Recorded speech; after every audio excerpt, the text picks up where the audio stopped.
Diartikan kecemburuan ini adalah perasaan marah di dalam hati seseorang ke atas perbuatan orang lain yang campur tangan dalam urusan privasi atau pribadi orang itu. Baik itu terhadap keluarganya, istrinya, atau pada hal-hal yang lain yang menjadi kehormatan bagi dia bila dikongsi atau diambil alih atau dia campur tangan dalam hal-hal yang bersifat privasi seseorang, pribadi seseorang, maka mengundangkan rasa marah. Rasa marah inilah yang dinamakan ghairah atau namanya cemburu. Hadis ini berbicara tentang kecemburuan antara laki-laki terhadap perempuan dan juga sebaliknya untuk mengelak daripada sifat dayuth. Sifat dayuth adalah sifat di mana laki-laki tak ada rasa cemburu kepada istrinya. Dalam arti tak cemburu, ia tak peduli istrinya tu jalan dengan lelaki lain, minum kopi bersama ke dengan kawan-kawan classmate di sekolah, ke satu batch, ke yang laki-laki lah. Bila sifat tak ada kecemburuan daripada seorang suami atau lelaki terhadap istrinya yang berinteraksi dengan lelaki lain yang tak ada kaitan muhrim, maka ketidakcemburuan ini namanya ad-dayuth. Baginda Rasulullah bersabda, la yadkhul jannata ad-dayuth, tidak akan masuk syurga orang yang dayuth. Ketika ditanya apakah itu dayuth, alladzi la yaghar ala ahlih, orang lelaki yang tak ada cemburu terhadap keluarganya, istrinya, dalam bergaul dengan lelaki yang lain. Dan alangkah banyaknya di zaman kita sekarang ini di mana pergaulan tanpa sempadan laki dengan perempuan. Seorang bernama Sa'ad bin Ubadah, sahabat Nabi daripada Ansar, daripada Khazraj, ketua Khazraj atau ketua kabilah Khazraj daripada Ansar, namanya Sa'ad bin Ubadah. Katanya, ya Rasulullah, yakni Nabi ini ketika berbicara tentang masalah orang yang berzina, katanya akan sabit hukuman sebat 100 kali kepada orang berzina bila ada saksi 4 orang yang menyaksikan perbuatan itu, barulah akan sabit hukum had atau jenayah kepada pelaku perbuatan zina itu. Maka kata Sa'ad bin Ubadah mengatakan, ya Rasulullah, yakni kalau ada lelaki bersama dengan perempuan ingin melakukan perbuatan zina itu dan hanya ada aku seorang sahaja yang menyaksikan, adakah aku kena cari 3 orang lagi untuk datang dan menjadi saksi? Ya Rasulullah, saya pergi cari lelaki, orangnya sudah selesai dengan perempuan tuh. Ya Rasulullah, kalau saya nampak lelaki di rumah saya bersama dengan istri saya, nampak saja di rumah, saya kebas lehernya kepada lelaki itu. Kata baginda Rasulullah mengatakan, adakah kamu melihat bagaimana ghairahnya Sa'ad terhadap istrinya? Ya, ini nampak lelaki di rumahnya Sa'ad dikebas lehernya. Perbuatan memang salah lah, kecuali kalau ada pengakuan kita tak tahu. Namanya zina mesti ada faliyatu bi arba'ati syuhada, dalam mendatangkan 4 orang saksi atau orang itu mengaku lah. Hukum mengatakan demikian. Kata Sa'ad bin Ubadah mengatakan, ya Rasulullah, tak kalau saya nak begini aja di 3 orang lagi, orang ini selesai dah. Kalau saya nampak seorang laki di rumah saya bersama dengan istri saya akan penggal ke lehernya. Kata baginda Rasulullah, ata'jabuna min ghairati Sa'din, kamu merasa heran dengan ghairahnya Sa'ad? Kata baginda Rasulullah, saya lebih cemburu berbandingkan Sa'ad, dan Allah lebih cemburu berbandingkan saya. Di sini ada perbandingan antara ghairah yang ada pada manusia.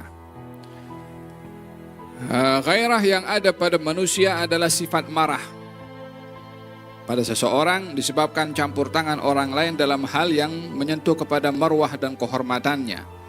Baik itu rumahnya, seperti orang masuk tanpa izin. Ya, rumah ini kan privasi ya.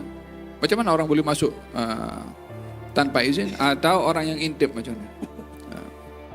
Bil hadis dinyatakan ada seorang ketika datang ke rumah Rasulullah sallallahu alaihi wasallam, kemudian dia intip daripada lubang kunci. Kemudian diberitahu kepada Rasulullah, ya Rasulullah, tadi saya intip daripada lubang kunci. Kata Nabi, kalau aku tahu kamu intip, aku tusuk mata kamu dengan jarum ini. Kata baginda Rasulullah SAW. Apa sebabnya?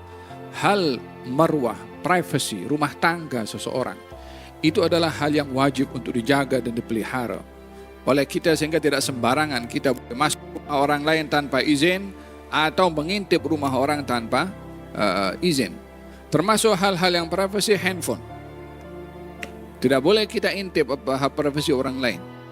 Baik ketika duduk sebelah orang tengah SMS, apa ditulis itu? Hatta suami istri. Hatta suami istri. Lah itu suami boleh cek apa istri punya SMS, wala apa konten dalamnya, wala istri boleh. Sampai satu dengan yang lain tak ada percaya, hari-hari ubah punya password. Pasal dah tahu dah ini dicek, ini passwordnya hari ini. Apa sebab? Kepercayaan tak ada. Dan menyangka bahwasanya dengan melihat apa yang ada pada privasi pasangannya itu untuk menjaga rumah tangganya, bukan menjaga, dia meruntuhkan. Kalau bukan pasangan kita yang nak percaya dengan siapa? Nak percaya dengan Facebook ke? Untuk tanya kepada dia. Kita punya zaman sekarang kan, bila ada masalah keluarga, dia tanya dengan entah Mister siapa kata itu, Mister apa kata itu.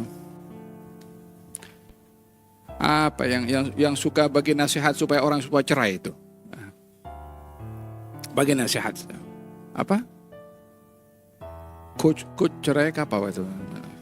Alhasil, tanya kepada orang-orang yang al-mustashar yu'taman, al-mustashar mu'taman. Orang yang ingin diambil nasihatnya mesti orang yang amanah, yang jujur, yang betul-betul ingin menyampaikan ilmu bila ada masalah yang timbul. Nak bermusyawarah bukan sembarang orang. Nak bermusyawarah bukan pergi Facebook, saya ada masalah macam mana ya? Awak nak tanya dengan siapa? Mesti bermusyawarah dengan orang yang boleh diambil nasihatnya, yang mu'taman, yang jujur, yang amanah, yang berilmu. Faham tom? Dalam hal ini diingatkan untuk seseorang itu tidak mencurigai daripada pasangannya, untuk menjaga keharmonian rumah tangga. Qal inna Allah tabaraka wa ta'ala yaghar. Qal al-ghairah sifat marah untuk hal-hal yang privasi, ya, untuk termasuk masalah rumah tadi saya sebutkan. Walihada dalam Al-Quran, la tadkhulu buyutan ghaira buyutikum hatta tasta'nisu wa tusallimu ala ahliha. Jangan kamu masuk rumah yang bukan rumah kamu sehingga kamu minta izin dan mengucapkan salam. Minta izin untuk masuk dan mengucapkan salam.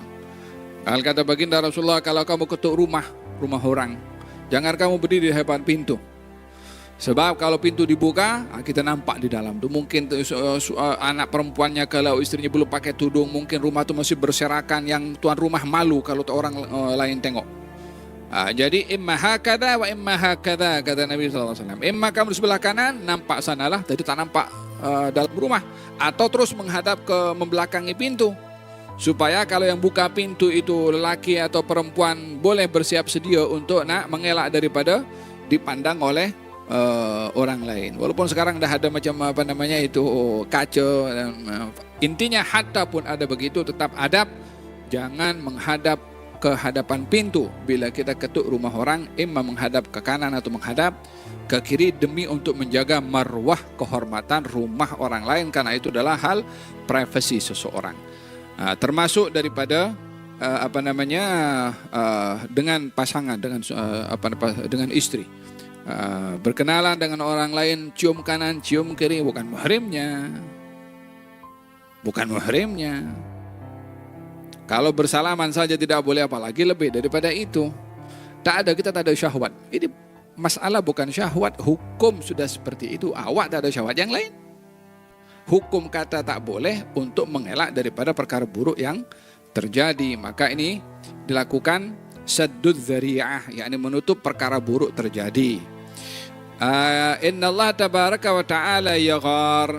Kalau saat tadi itu ghairah, untuk menjaga kehormatannya, marwahnya, atas apa yang dilihat olehnya. Bila ada lelaki di rumahnya bersama dengan istrinya, kata Nabi, saya pun juga punya kecemburuan, dan Allah pun lebih cemburu daripada saya. Maksud kecemburuan yang ada pada Allah Subhanahu wa taala bukan kecemburuan yang ada pada manusia. Kecemburuan manusia disebabkan oleh sebab-sebab tertentu. Yang ia adalah berubah daripada tak marah kepada marah. Perubahan ini tidak berlaku kepada Allah Subhanahu wa taala karena perubahan itu ada pada makhluk. Allah Subhanahu wa taala tidak sama dengan makhluknya. Makna ghairah pada Allah Subhanahu wa taala maknanya Allah murka untuk menghukum kepada orang yang melanggar perintah Allah. Itulah arti ghairah, kecemburuan Allah Subhanahu wa taala. Lihat dalam hadis yang katakan innallaha tabaraka wa taala yaghar. Allah pun juga ghairah, ada kecemburuan. Wa ghairatullah, ghairahnya Allah an ya'tiyal mu'min ma harramallah. Orang beriman melakukan hal yang diharamkan oleh Allah Subhanahu wa taala. Dan demikian kita memahami bahwasanya kadang-kadang orang beriman itu tergelincir melakukan maksiat. Bukanlah maksum seseorang itu. Tapi diingatkan juga dalam hadis ini, bila orang ingin melakukan maksiat, ingat bahwasanya Allah Subhanahu wa taala ada ghairah. Ingat bahwasanya Allah boleh marah. Ingat bahwasanya Allah boleh menurunkan adab saat itu juga ketika dia melakukan hal yang diharamkan oleh Allah Subhanahu wa taala. Dalam hadis ini diingatkan, bila seorang beriman ingin melakukan dosa, ingatilah ghairahnya Allah.